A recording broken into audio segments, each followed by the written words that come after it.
Hola, ¿cómo están? Estamos en un nuevo video de este canal de teología. Vamos a volver otra vez al tema de la escatología bíblica. Esta vez vamos a reaccionar a este video que se llama Fecha aproximada del inicio de la gran tribulación bíblica sobre toda la tierra, ¿no? Y la fecha que nos van a dar acá es el 2033. Así que vamos a estar viendo cualquier cosa me muevo si complico el video. Vamos a ver más que nada los argumentos bíblicos que utiliza para poder afirmar que en el 2033 va a ocurrir la gran tribulación, ¿no? Este video entra dentro de todos aquellos videos que tratan de poner fecha a eventos escatológicos, que en realidad nuestro acercamiento a los eventos escatológicos en la escritura no debe ser para tratar de ponerle una fecha o concatenarlo con alguna, con alguna seguidilla de años o sumar los años. No, lo que nosotros tenemos que hacer es, para tener una idea clara de los eventos, quizás es ordenar esos eventos, ¿sí? Yo quiero hacer un pequeño chivito. Hay un libro de mi iglesia, la Iglesia del Nazareno, un librito escatológico muy antiguo del año 50, pero fue el primero el cual se dedicó a escribir acerca de la segunda venida de Cristo, la gran tribulación y todo eso. Se llama He aquí que viene de E.G. Marsh, no sé si se ve bien. He aquí que viene de E.G. Marsh. Y está bueno porque es de la Iglesia del Nazareno, aunque hoy la Iglesia no suscribe a esta escatología que es dispensacional, tiene detrás un cuadrito de eventos escatológicos en orden, tal como dice la Escritura, ¿no? Desde una perspectiva dispensacional. A ver si se ve bien. Ahí se ve el tema del arrebatamiento de la iglesia, la gran tribulación, ¿sí? El milenio y la eternidad, o el cielo nuevo y la tierra nueva.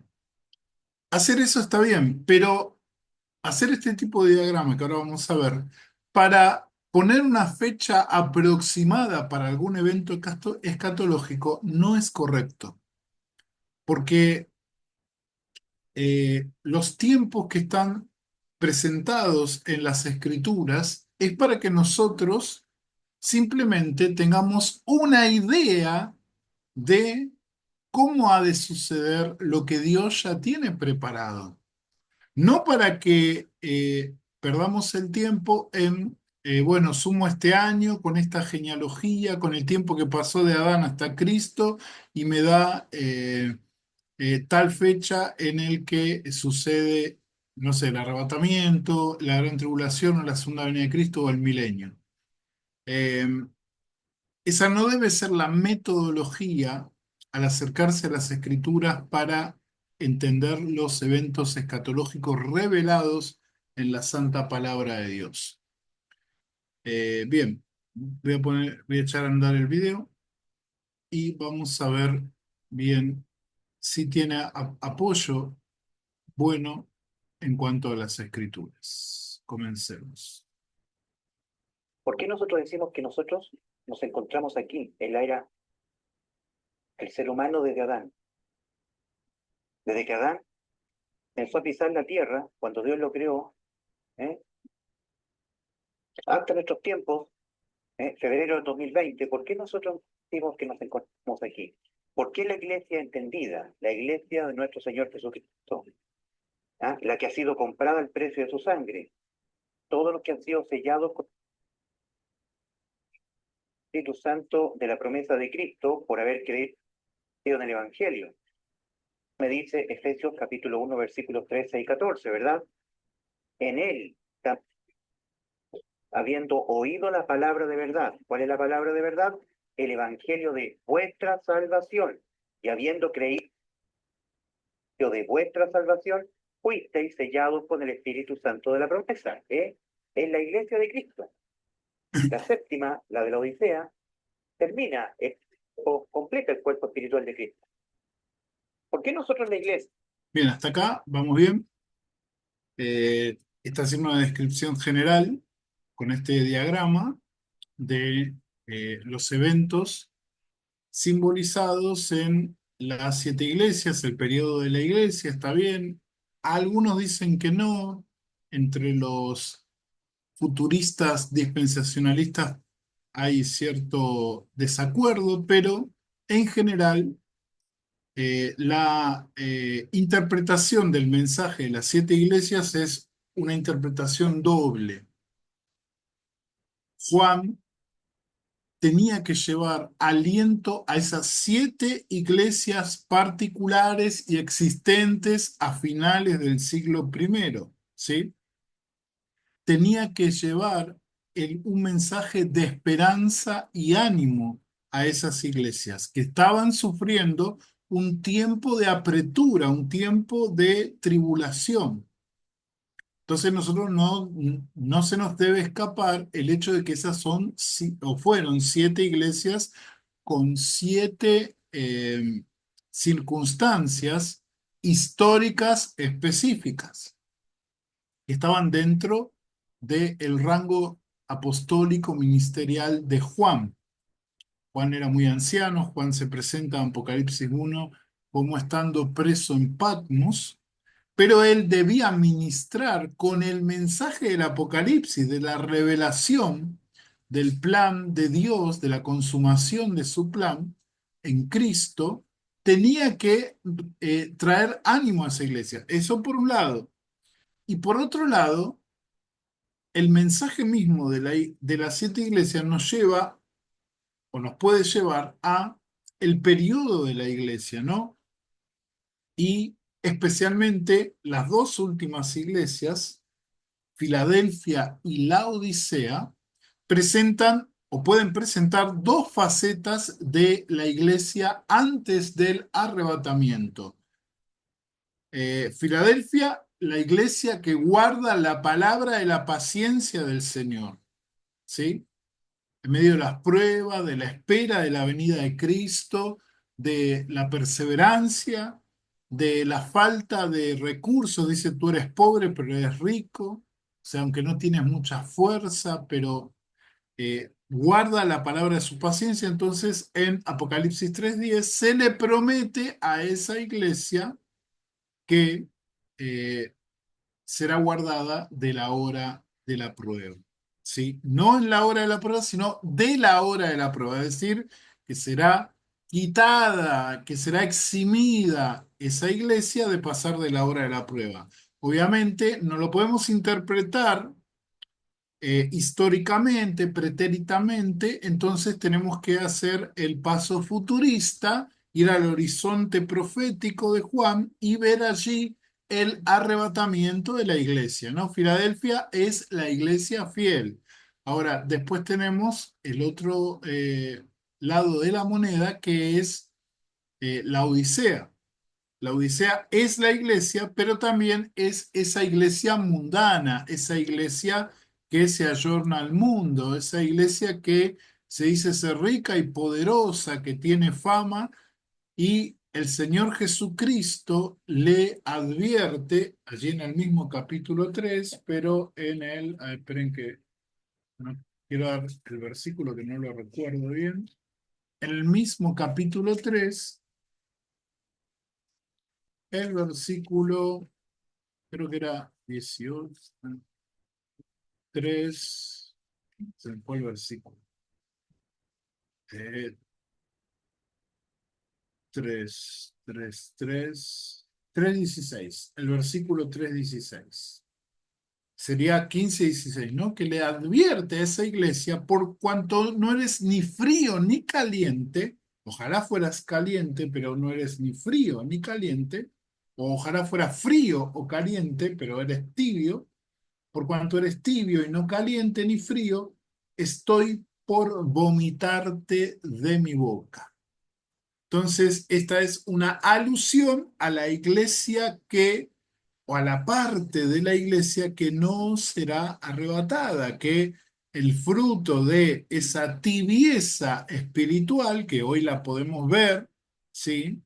Hoy la podemos ver porque si estamos calientes en el sentido de estar llenos de Dios y en comunión con Él como iglesia, estamos listos para estar con Él y que se cumpla lo de Apocalipsis 3:10. Pero si estamos, ni siquiera si estamos fríos, porque si tuviéramos frío, entonces le damos la oportunidad al Señor para que transforme a su iglesia, encienda a su iglesia con su espíritu, con su presencia, con su amor. Pero la tibieza espiritual lo único que produce es que nos aleje de el esposo que viene a buscar a la esposa. Entonces, acá tenemos aquellos que han de irse con Cristo de la iglesia en Apocalipsis 3:10 y Apocalipsis 3:15 y 16, la advertencia a aquellos que son tibios, que serán vomitados. O sea, el vómito es sacar algo que está adentro y será expulsado para afuera. ¿Sí? Bien, entonces hasta ahora estamos bien. Vamos a ver hacia dónde va el video. Decía, decimos con evidencia basada en la Biblia de que nosotros nos encontramos aquí, todo el mundo, a punto de que se finalicen todas las profecías establecidas para el final de los tiempos. ¿Por qué decimos esto? Estando a febrero del 2020, porque nosotros nos fijamos en la higuera. El Señor Jesucristo en Mateo 24 dice, de la higuera aprended la enseñanza, la parábola. En el libro del profeta Osea, capítulo 6, versículo 2, dice la profecía para Israel. No dará vida, ¿quién? Cristo, después de 2 días. Al tercer día nos resucitará y viviremos delante de él. Viviremos delante de él. Israel tiene esta profecía, porque Israel es un pueblo espiritualmente muerto. Cuando Israel rechazó a su Mesías, nuestro bendito Señor Jesús, al año 33 después de Cristo, Israel espiritualmente murió. Nunca más, a través del templo, de la ley, del pacto, las gentes fueron salvas. Cristo hizo un nuevo pacto en su sangre. La cena del Señor, cuando Él reunió a sus 12 apóstoles y celebró la cena, donde Él dice que la sangre de Él es el nuevo pacto. Perfecto. Israel espiritualmente murió. Nunca más Israel vivió espiritualmente, porque se mantuvo rechazando al único que es la vida, Cristo Jesús. Espiritualmente Israel murió a los 33 años, cuando rechazó a Cristo. De hecho, así lo está todo ser humano, espiritualmente hablando, que mantiene su posición de rechazo a Cristo. Toda persona que no tiene a Cristo está muerto espiritualmente, porque ha pecado, porque la paga del pecado es muerte, y no tiene al Salvador como su Salvador. Toda persona que rechaza a Cristo está muerta espiritualmente. Ahora bien, Israel como nación está muerta espiritualmente a partir del año 33, en que Cristo dio su vida, en que los israelitas le rechazaron oficialmente. Luego, 70 años después del nacimiento de Cristo, Israel muere nacionalmente, porque vino el general Tito a cargo de los ejércitos del Imperio Romano y le generó la diáspora a los judíos. La higuera se secó, sus hijos fueron esparcidos por el mundo e Israel nunca más fue nación. Hasta hoy. Hoy, en la escala de años que estamos considerando, ¿verdad? El 14 de mayo de 1948, ante la mirada atónita de todas las naciones, Israel tocó chofar. Y se cumplió esta profecía. Israel volvió a tener vida nacionalmente, no espiritualmente, porque todavía continúa espiritualmente muerta como nación, porque se mantiene rechazando al Mesías, no quiere saber nada con Cristo, lo tiene por un hereje. Pero nacionalmente Israel volvió a la vida. ¿Qué es lo que dice la profecía de Oseas 6:2? No dará vida después de 2 días. Aquí se cumplió. El 14 de mayo de 1948, con el alto auspicio de la ONU, el pueblo que es reminiscencia del antiguo imperio romano que asoló juntamente a Israel, precisamente Israel, 70 años después de Cristo, con este auspicio, Israel reverdeció, tocó chofar, 14 de mayo de 1948. Luego, después de la guerra de los 6 días, inmediatamente finalizada esa guerra, Israel en 1967 volvió a tocar chofar, conquistando, después de 2000 años, la ciudad de Jerusalén, su capital eterna. Por lo tanto, la mitad de la profecía de Oseas 6:2 se cumplió. No os dará vida después de 2 días. Pero Israel, a pesar de que tiene vida nacional, nuevamente, después de haber estado 2000 años sin ser nación, a pesar de que tiene vida nacional, cumpliéndose la primera parte de la profecía de Oseas 6:2, todavía permanece muerto espiritualmente. Al tercer día, dice la profecía, al tercer día nos resucitará y viviremos delante de él. Oseas 6:2 completo. ¿Cuándo es el tercer día hablando para Israel? ¿Cuándo es el tercer día? El 2033. Ahí empieza el tercer milenio. Bueno, bueno, quería dejar que presente algún otro pasaje, pero vamos a ver acá porque tenemos algunas cosas a las cuales podemos reaccionar bíblicamente. En primer lugar, acá el, el que está presentando este diagrama coloca a Israel como el eje de la profecía o de los eventos escatológicos. Es cierto que Dios trata con Israel, ¿sí? Dios vuelve a tratar con Israel cerca del final, cerca de la segunda venida de nuestro Señor Jesucristo. Eh, lo que acá veo forzado es poner la profecía, porque acá hay varios pasajes que están puestos con forceps y no tienen el significado que le da acá el, el dueño del canal. No ese es el significado. Está diciendo que los 3 días eh, de Oseas 6:2 son 3000 años, quizás tomando lo que dice el apóstol Pedro, que dice que 1000 años para Dios es como un día son como 1000 años, pero nosotros tenemos que entender que cada pasaje nos tiene que contar su propio contenido dentro de su contexto. Yo puedo interpretar un pasaje usando otros pasajes más claros, pero lo que yo no puedo hacer es hacer que el significado de un pasaje lo aplique a la fuerza a otro pasaje, ¿sí? Pero antes de ver Oseas, quiero ver, porque acá el autor de este diagrama enfatiza mucho en la profecía de la higuera que reverdece, y creo que no sé si lo mencionó, pero lo vi por ahí por el diagramita, está haciendo alusión a Mateo 24. Vamos a leerlo. Mateo 24. Voy a leerlo en la BTX. Mateo 24. Acá está. Mateo 24:32. O sea, para el autor de este diagrama, la profecía del reverdecimiento de la higuera es eh, la instalación de Israel como una nación desde 1948 y desde 1963 al conquistar los territorios que le faltaban, ¿no? Pero en realidad, si hay que cumplir toda la profecía bíblica, se tiene que tomar casi toda Jordania, casi todo, una gran parte de Siria, una gran parte del Líbano o todo el Líbano. O sea, todavía hay mucho territorio que eh, el Estado de Israel no acaparó.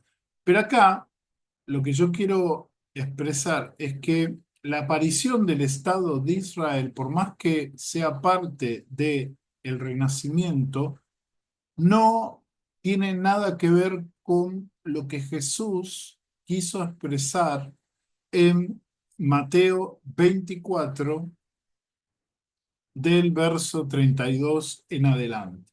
¿Sí? Voy a leerlo, la versión BTX dice Mateo 24:32. Así que de la higuera aprended la parábola. Cuando su rama ya se pone tierna y brotan las hojas, sabéis que el verano está cerca, ¿no? Este sería el reverdecimiento, ¿sí? Cuando vemos que está reverdeciendo la higuera es porque el verano ya viene. Ahora, tenemos que entender algo. Acá cuando eh, perdón, está expresando esta enseñanza acerca de la higuera, en primer lugar, la parábola hay que interpretarla siempre de acuerdo a ampliado, ¿no? Entonces, eh, la parábola enseña algo en base a un acontecimiento diano a los oyentes de la parábola, ¿no? Entonces, ver el reverdecimiento de la higuera implica que es eh, que apunta al cumplimiento de algo. Ahora, ¿a qué? ¿Al cumplimiento de qué? ¿Del renacimiento de Israel? ¿Es eso lo que dice acá el Señor Jesucristo? Expresó el evangelista Mateo. Volvamos otra vez al versículo. Dice, así que de la higuera aprended la parábola. Cuando su rama ya se pone tierna y brotan las hojas, sabéis que después tenemos que entender siempre el contexto. Entonces, vemos qué está antes de este pasaje. Está la revelación de Jesucristo viniendo en gloria con las señales en los cielos, las señales cósmicas, y el Señor viniendo entre las nubes con sus ángeles y reuniendo el remanente de Israel. No es el arrebatamiento regulacional, sino que es la reunión con los sobrevivientes de todo el mundo. Envía a sus ángeles para reunirse con su Mesías allí en Jerusalén. Entonces Jesús, para entenderla plenamente, al verso 33 dice, así también vosotros, cuando veáis todas estas cosas, conoced que está cerca a la puerta. El versículo 33 es la llave para entender la parábola del reverdecimiento, el renacimiento del Estado de Israel que nos lleva a la pronta tribulación y a la venida de Cristo. No, se refiere el pasaje a los eventos que señalan la de nuestro Señor Jesucristo en gloria entre las nubes del cielo, viniendo con su iglesia y con los ángeles de su poder, como dice Primera de Tesalonicenses. No se refiere a Israel, no se refiere a la restauración del Estado de Israel, ni siquiera se refiere a la, este, a la, ¿cómo es? A la restauración de Israel a Cristo. No, acá se está refiriendo a los eventos escatológicos que rodean a la segunda venida de Cristo en gloria. Entonces, este es el primer error que vemos acá en la presentación de este diagrama para apoyar este diagrama. No está hablando del reverdecimiento de Israel. El segundo error bíblico lo vemos en Oseas 6.2. Vamos a leerlo. Oseas 6.2.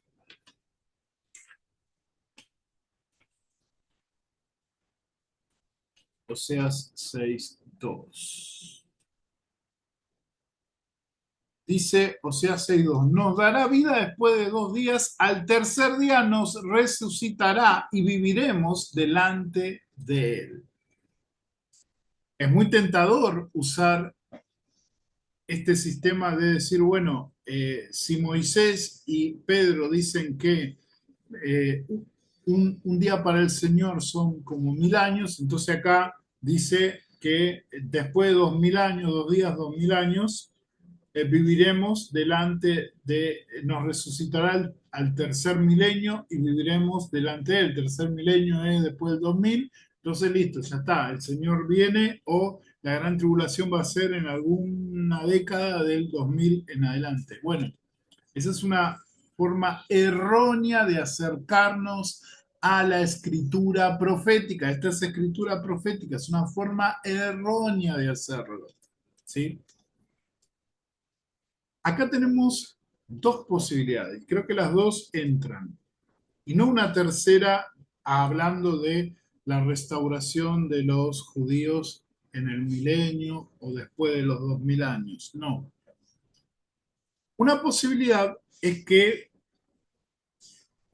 Oseas, y esto es algo común en la escritura profética del Antiguo Testamento, que está vislumbrando los eventos soteriológicos referente al Mesías, que Oseas esté personificando a Israel o a todo el pueblo con el Mesías, ¿no? Porque acá tenemos como una referencia indirecta a la resurrección al tercer día de nuestro Señor Jesucristo. Muchos toman inclusive como una referencia directa. No podemos dejar pasar eh, esa variante interpretativa. Aunque no creo que directamente hable del Señor Jesucristo, es muy razonable pensar que la resurrección al tercer día está inferida acá. Es la personificación del Mesías con Israel. Esa sería una manera de verlo.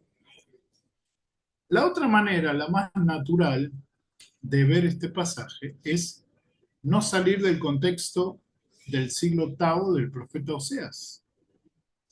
El profeta Oseas está llamando a el pueblo de Israel a dejar los ídolos y volver a Dios, y está llamando proféticamente a los que iban a ser expatriados por los asirios y a los que iban a ser expatriados por los babilonios, ¿no?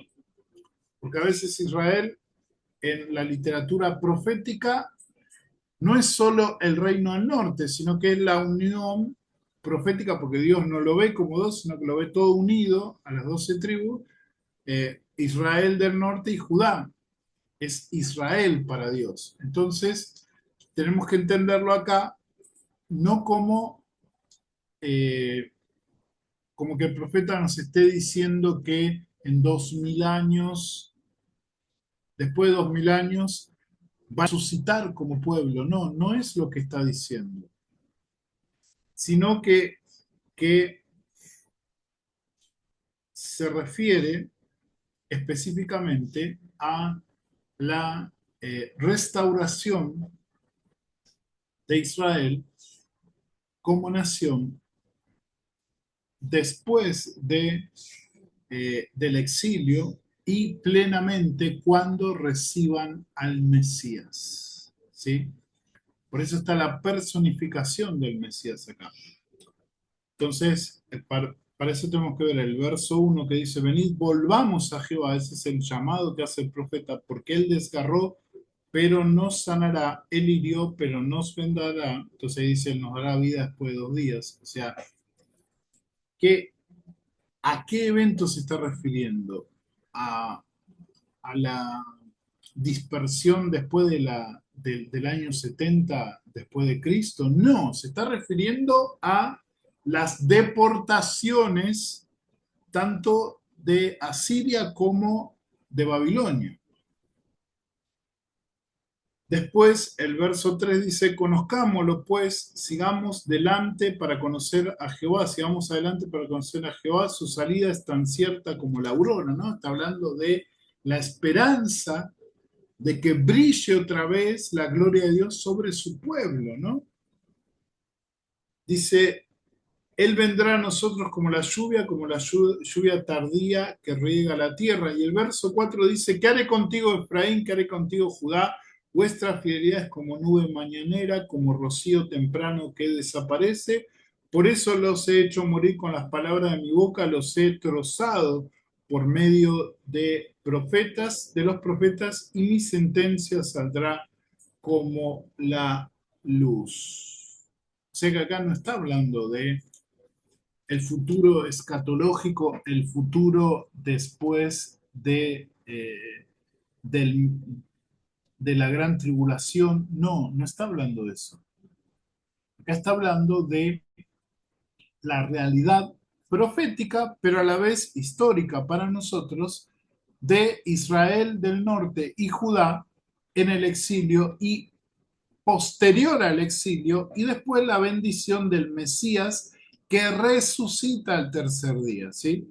Yo no lo pongo porque sé que hay un poco de desacuerdo en que si este pasaje, el verso 2, se puede aplicar a Jesús, pero muchos lo han hecho de forma indirecta, ¿sí? No de forma directa. Bien, vamos a ver cómo sigue, creo que hay otro texto más. Ah, y otra cosa más, o sea, ¿por qué 2033? ¿Por qué si Cristo muere en el año 33, la tribulación tiene que ser el 2033 o venir Cristo en 2033? O sea, eso es arbitrario, eso no hay ningún texto, por más que lo demos vuelta, que nos lleve a poner una fecha. Eso es un error. No se puede poner fecha a los eventos escatológicos. Si querés, los podés ordenar correctamente, como hace el autor Marsh de los que ordena los eventos escatológicos, pero de ninguna manera se puede poner fecha, se puede decir, dentro de 5 años va a pasar esto. Eso es un error, ¿sí?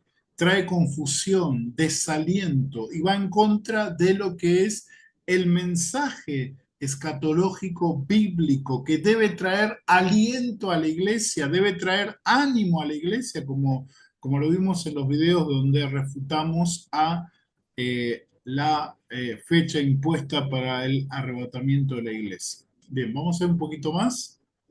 Es muy largo, son 15 minutos, pero no lo vamos a ver todo. Vamos a ver un poquito más y seguimos. Comenzó a pisar la tierra cuando Dios lo creó, ¿eh?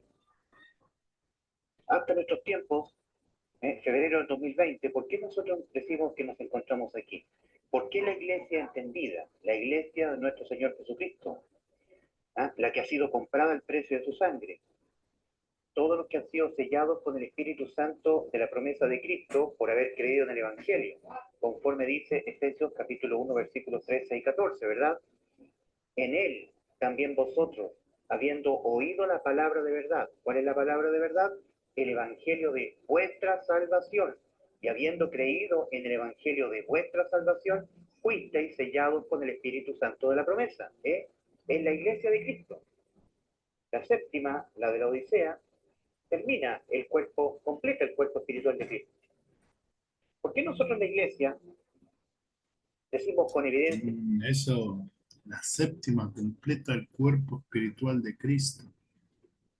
El cuerpo espiritual de Cristo se sigue completando, o sea, ya estamos en el tiempo de las dos iglesias. Obviamente no sabemos cuánto va a durar ese tiempo, ¿no?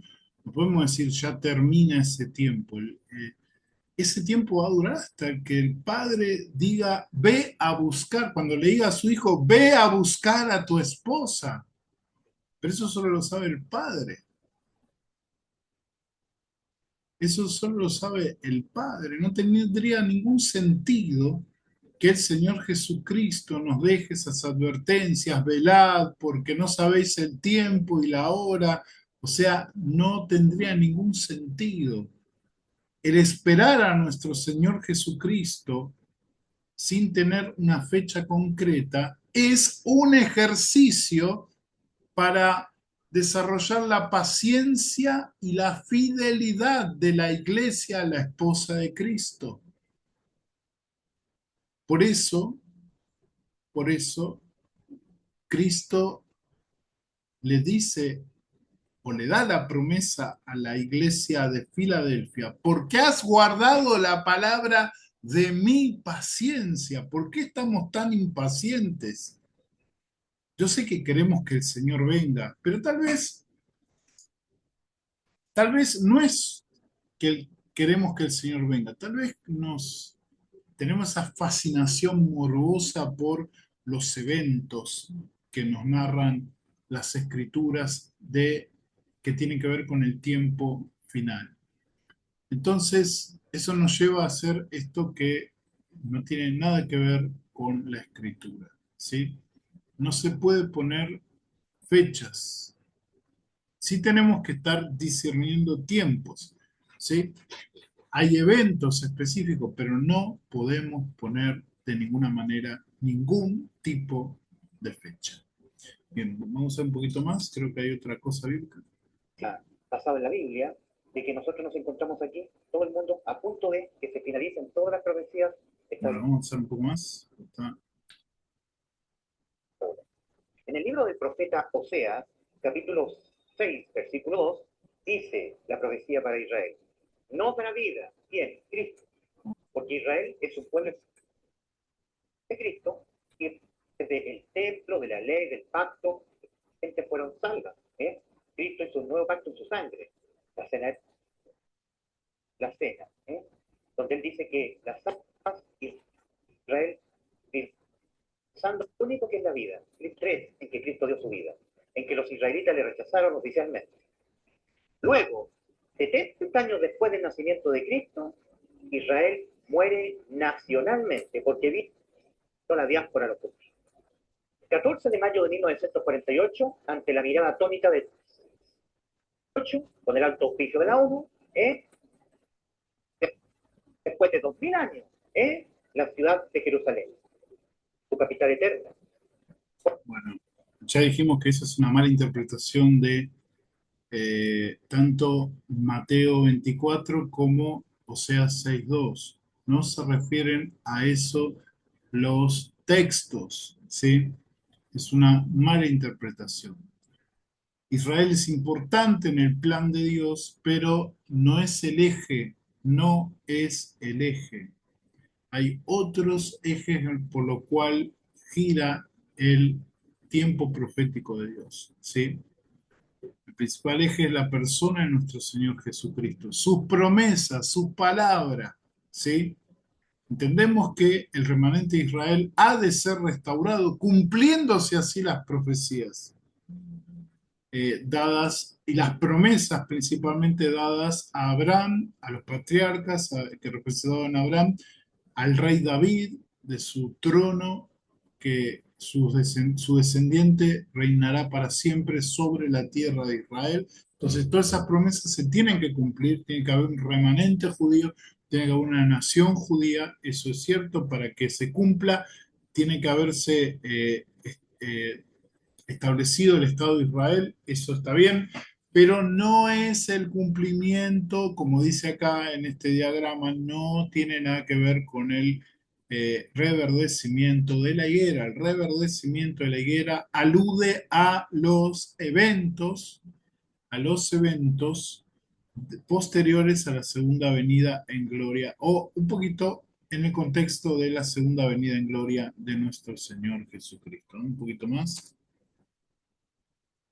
Por lo tanto, la mitad de la profecía de Oseas 6.2 se cumplió. ¿Sí? No dará vida después de 2 días. Pero Israel, a pesar de que tiene vida nacional nuevamente, después de haber estado 2000 años sin ser nación, a pesar de que tiene vida nacional, sabido es que desde Adán hasta nuestro Señor Jesucristo, a sus 33 años dando la vida por la humanidad en la cruz para salvarle, se cumplieron 4000 años. Y desde los 33 años de Cristo hasta 2020, que estamos viendo ahora, 1987 años. Sí, porque estamos diciendo desde los 33 años de Cristo. Sabemos que del nacimiento de Cristo es el 2020, pero desde los 33 años de Cristo hasta la fecha actual, 1987 años, que sumado los 4000 desde Adán. Bueno, en realidad no es así, es un poquito más, porque Jesús no nació en el año 1, sino que Jesús nace más o menos 5 a 6 años antes, 4 años antes más o menos de el año 1, ¿sí? Porque hay un error en nuestro calendario.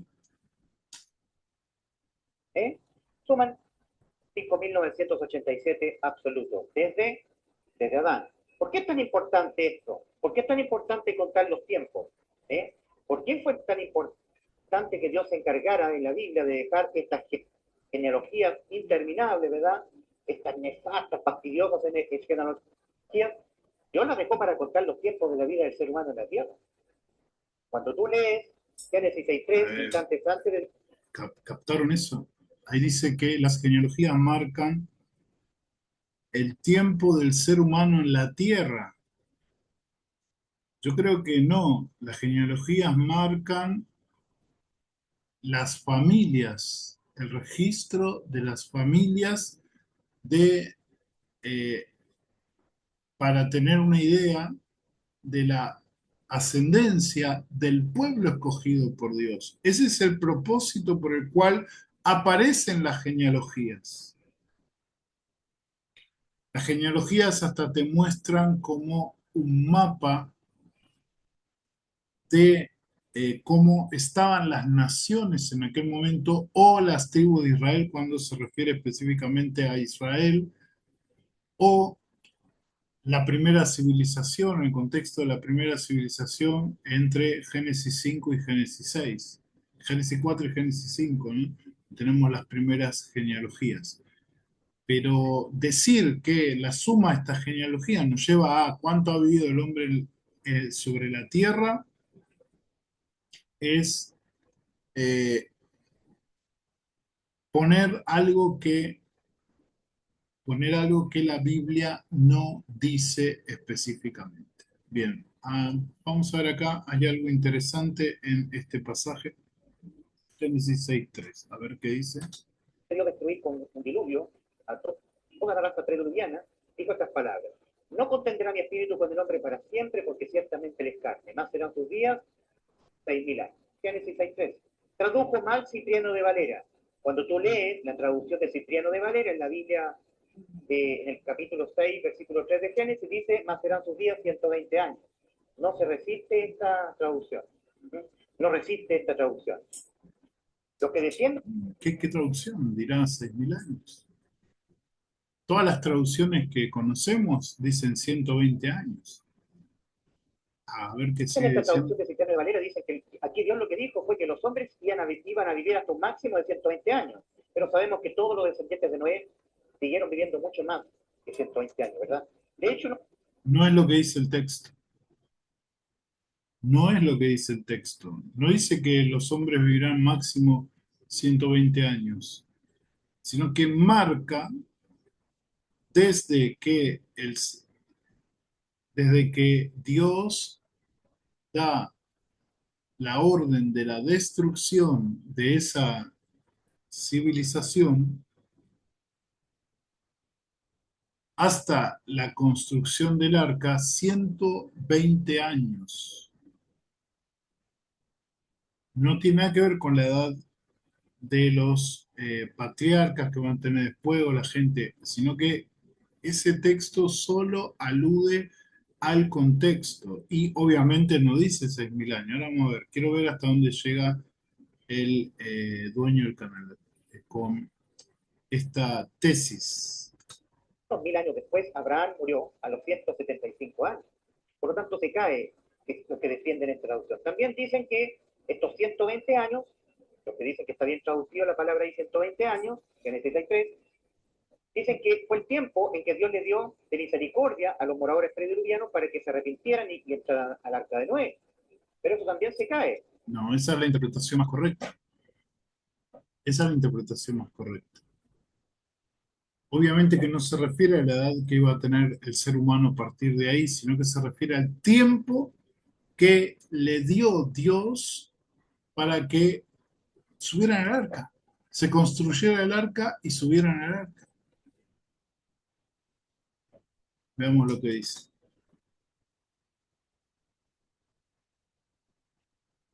Porque resulta que Noé tenía 500 años cuando comenzó a construir el arca, y a los 600 años de la vida de Noé vino el diluvio. 100 años solamente, no 120 años. Por lo tanto, se cae la traducción porque está mal traducida. No, no está mal interpretado. Primero que no está mal traducido, eso lo vamos a ver en un ratito, pero está mal interpretado eso, porque no arranca desde eh, esos 500 años, ¿no? Esos 500 años creo que tienen que ver con el nacimiento de los hijos. Pero no dice que ahí empezó a construir el arca. Yo creo que antes se empezó a construir el arca. Y hay indicios de que eso habría sucedido. El texto nos lo dice. Desde que el Señor eh, declara la destrucción de esa generación, ahí comienzan a cumplirse los 120 años. Desde ahí en adelante, no desde que Noé cumple 500 años. Ahora vamos a ver cómo soporta esta traducción que dice que sus días serán 6.000 años.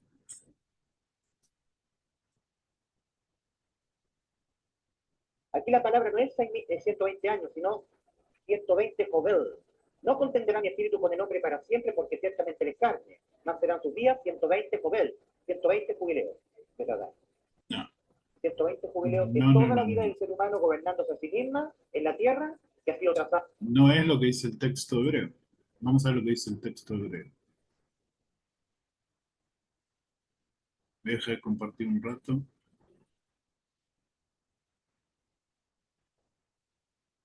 Tengo que esperar porque esto se vuelve un poquito lento.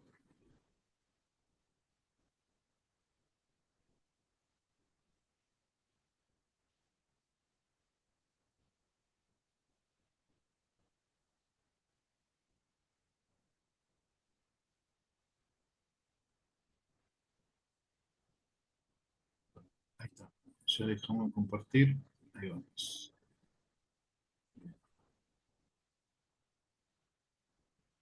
Esperen que tengo que.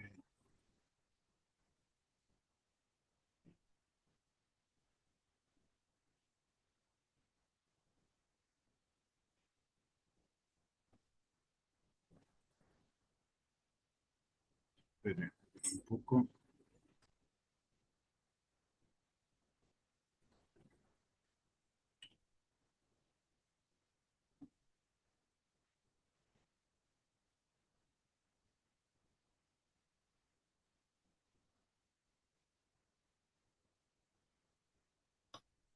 Esperen un poco. Por Dios hasta que Él No, venga. no, no. Vamos a salir acá.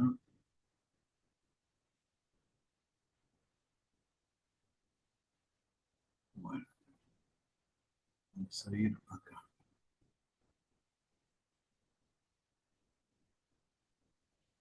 Esperen un poquito, que está lenta la máquina.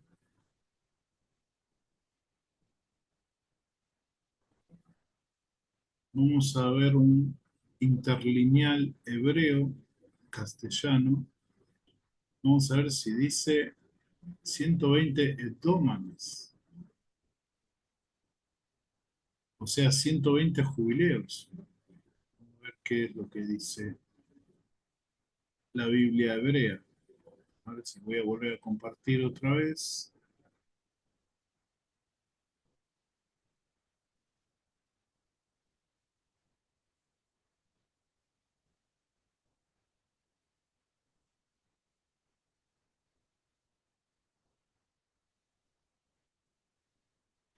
Ahí vamos. Compartimos. Bien. Espera un poquito.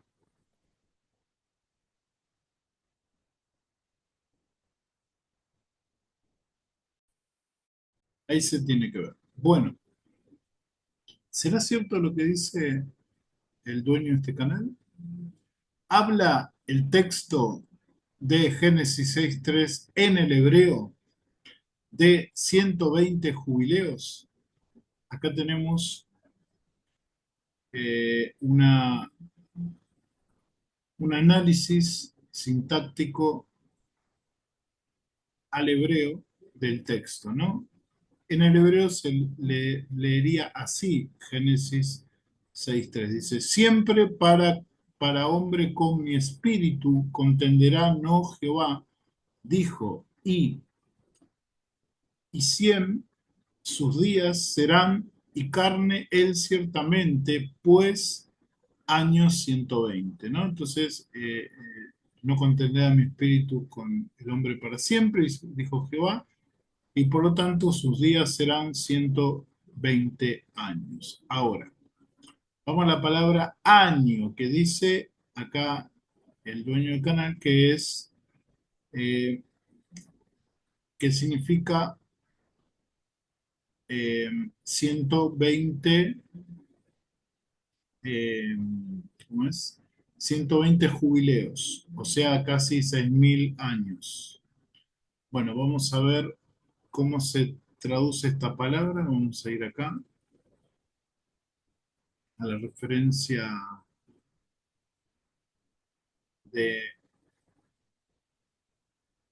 del diccionario del Strong hebreo. La palabra es yané, yané, yané. Veamos los significados. Yané, solo en plural, yané. Definición, año como una revolución de tiempo.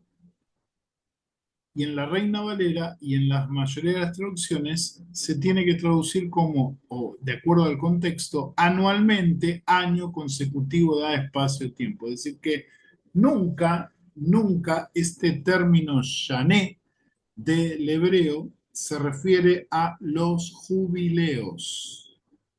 ¿Sí? En todas las traducciones dice 120 años en plural, no 120 jubileos.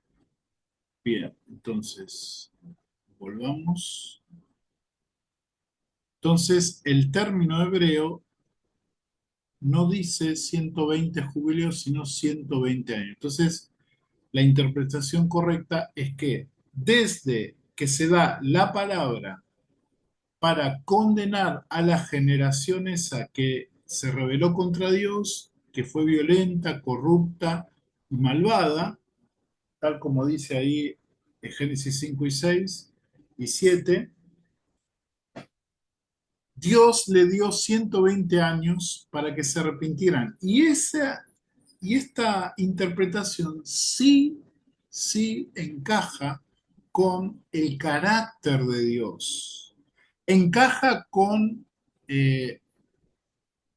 la forma en que Dios actúa, porque Dios es un Dios de amor justo, es un Dios de gracia, a pesar de la violencia, a pesar de la corrupción, a pesar de la maldad que hacía estremecer a Dios, Él les dio la oportunidad de cambiar. 120 años que tal vez duró la construcción del arca para que esta gente pudiera tener una oportunidad. Si no salimos del contexto natural, este es el contexto natural, entonces este pasaje nunca hablaría de la edad total del ser humano sobre la tierra, que es mucho más de 6.000 años. Esos 6.000 años o los 4.000 años fue una afirmación que hizo un obispo, creo que en el siglo XVII, el obispo Usher, que dijo que el mundo tiene 4.000 más o menos 5.000 años. Bien, vamos a compartir esto. Bien. Bueno, yo creo que hasta acá está bien. O sea, el video termina eh, diciendo que toda esta suma de años, genealogías, giros de estos textos nos llevan a que el 2033 va a ser la gran tribulación, o entre 2026 y 2033, eh, para que se dé el tiempo de la venida del Señor. También creo que mete allí a la agenda de la ONU de 2030. Ustedes saben que, ya que no hubo quórum de los países para apoyar esa fatídica agenda, se postergó para el 2045, o sea que ya todo este armado de fechas y sumas de genealogías, de años, no tiene ningún asidero, ¿sí? Porque ni siquiera eh, se puede decir que en el 2030 va a ejercerse la agenda de la ONU, ¿no? La agenda WOC, la agenda ambiental, la famosa Agenda 2030, que ahora es Agenda 2045, si no me equivoco, por causa de la falta de consenso de los países y también, obviamente, la irrupción de la derecha, las derechas libertarias, conservadoras, etcétera. Bueno, espero que haya sido de bendición esta reacción. El propósito de esta reacción no es en contra del autor de este canal, que hizo un buen estudio, pero errado en su base. Sí podemos ordenar los eventos escatológicos, pero no podemos hacer que esos eventos nos den una fecha, ¿no? O los años que están relacionados con esos eventos, o las cifras, ¿sí? O la duración. No nos tiene que dar ninguna fecha, porque el Señor jamás tuvo como propósito en su palabra querer darnos una fecha para su segunda venida, para el arrebatamiento, para la gran tribulación, para la reunión de Cristo con Israel, para el milenio, para la eternidad, no, no hay ninguna fecha. Lo que nosotros tenemos que hacer, lo que vos tenés que hacer es profundizar en la escritura, dejar que el Espíritu Santo te hable a través de ella y puedas eh, seguir creciendo, caminando de acuerdo a los pasos que el Espíritu de Dios te da por medio de su palabra, seguir creciendo a la imagen de Jesucristo. Esa es nuestra tarea y llevar a otros a los pies de Jesucristo. Bueno, nos vemos en el próximo video. No dejes de poner un like si te gustó. Inclusive si no te gustó, poner un dislike. También comentalo, por favor.